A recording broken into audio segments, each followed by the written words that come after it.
Assalamualaikum warahmatullahi wabarakatuh.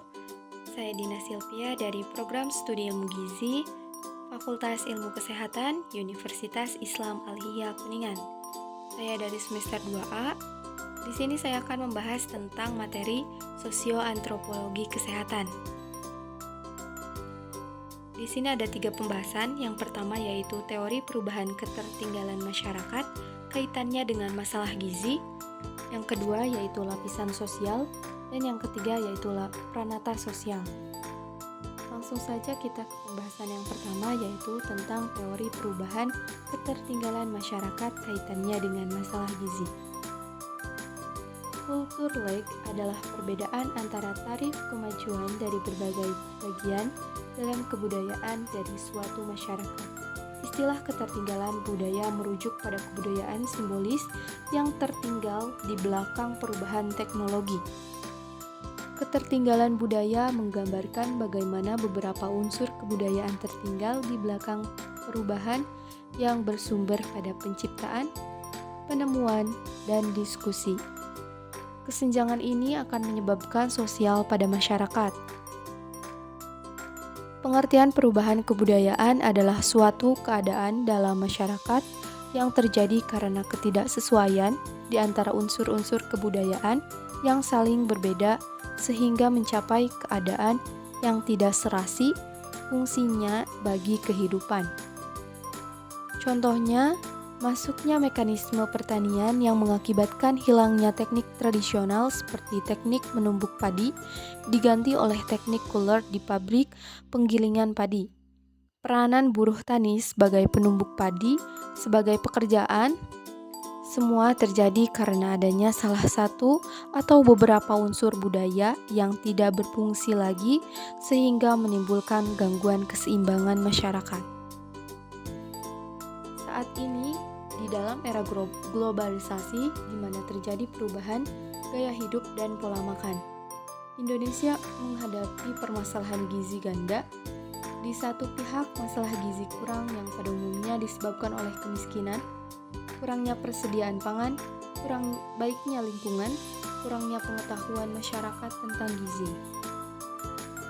Peningkatan pendapatan pada kelompok masyarakat tertentu diakibatkan gaya hidup dan pola makan. Perubahan pola makan ini dipercepat dengan maraknya arus budaya makan asing yang disebabkan oleh kemajuan teknologi asing, informasi, dan globalisasi ekonomi. Di samping itu, perbaikan ekonomi menyebabkan berkurangnya aktivitas fisik masyarakat tertentu.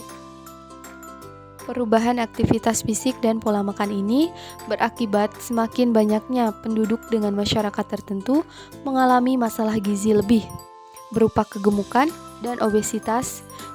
Bisa dilihat kaitannya lebih lanjut antara sosial budaya dan permasalahannya. Gizi masyarakat menjelaskan kebudayaan sebagai sistem pengetahuan yang memungkinkan untuk melihat perubahan dan variasi pengetahuan yang terjadi di dalam berbagai perubahan sosial, ekonomi, dan budaya, perubahan-perubahan gaya hidup atau perilaku jangka panjang sebagai konsekuensi langsung ataupun tidak langsung. Dari perubahan sosial, budaya, dan ekonomi, masyarakat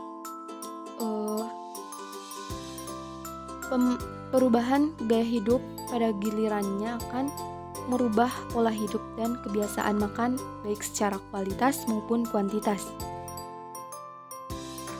Kebudayaan masyarakat dan kebiasaan pangan yang mengikutinya berkembang sekitar arti pangan dan penggunaan yang cocok. Pola kebudayaan ini mempengaruhi orang dalam memilih pangan, jenis pangan yang harus diproduksi, pengolahan, penyaluran, dan penyajian. Untuk melihat kondisi sosial seseorang, maka perlu diperhatikan faktor pengetahuan kebudayaan suatu keluarga, kelompok, dan juga negara ataupun bangsa. Negara atau bangsa mempunyai pengaruh yang kuat terhadap apa dan bagaimana penduduk makan, atau dengan kata lain, pola kehidupan mempengaruhi orang dalam memilih pangan. Lanjut ke materi yang kedua, yaitu tentang lapisan sosial. Lapisan sosial bisa juga disebut sebagai lapisan masyarakat. Stratifikasi sosial adalah penggolongan masyarakat ke dalam kelas yang bisa disusun secara bertingkat. Stratifikasi sosial juga disebut sebagai lapisan antar masyarakat. Kata stratifikasi berasal dari stratum yang artinya lapisan, sedangkan sosial bermakna masyarakat. Penggolongan masyarakat ini bisa menimbulkan kelas-kelas sosial seperti sosial atas, upper class, sosial menengah, middle class, dan kelas bawah yaitu lower class.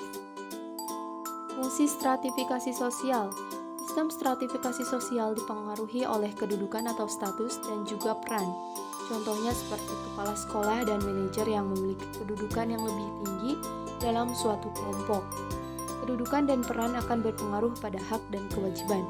Contohnya, manajer harus mengordinasikan kerja para karyawan supaya tingkat produksi perusahaan bisa tercapai. Berdasarkan fungsinya, stratifikasi sosial ini dibagi menjadi beberapa bagian, yaitu yang pertama dijadikan sebagai distribusi hak istimewa yang objektif. Jadi, setiap orang dalam lapisan masyarakat punya hak istimewa dibanding dengan individu dari lapisan bawah. Distribusi hak istimewa ini berupa penghasilan, wewenang, dan tingkat kekayaan. Lalu yang kedua yaitu simbol status dan juga kedudukan. Yang ketiga alat solidaritas individu dan kelompok. Dan yang terakhir yaitu bertukar kedudukan. Lanjut ada sifat stratifikasi sosial. Menurut Surjono Sukanto, berdasarkan sifatnya stratifikasi sosial dibagi menjadi 3, yaitu yang pertama ada stratifikasi sosial tertutup, yang kedua stratifikasi sosial terbuka, dan yang ketiga yaitu stratifikasi sosial campuran. Di sini juga ada mobilitas sosial. Mobilitas sosial merupakan sebuah fenomena sosial yang kerap terjadi dalam kehidupan sosial.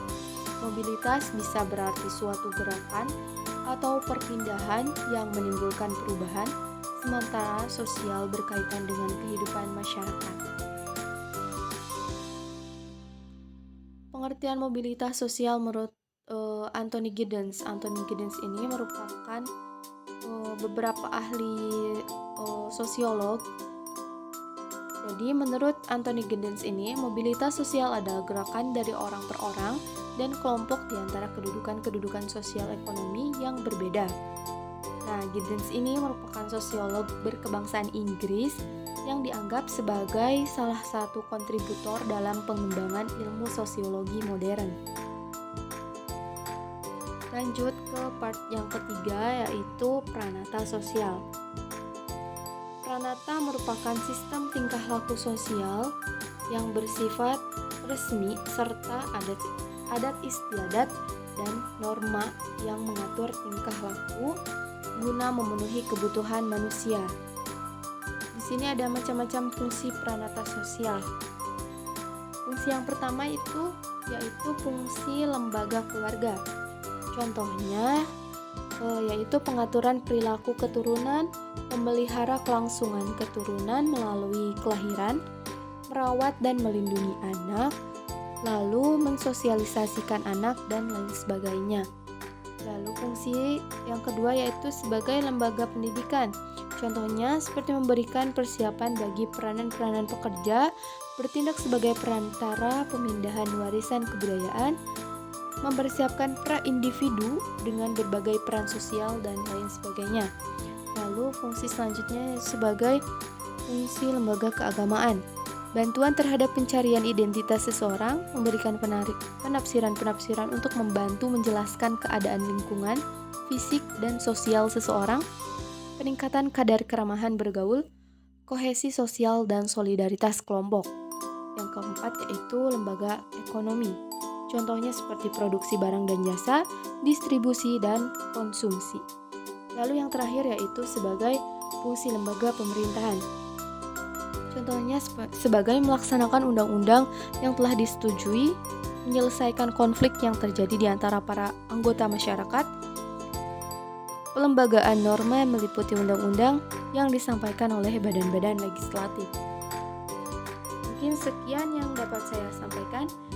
Mohon maaf atas segala kekurangannya. Ditutup. Terima kasih. Wassalamualaikum warahmatullahi wabarakatuh.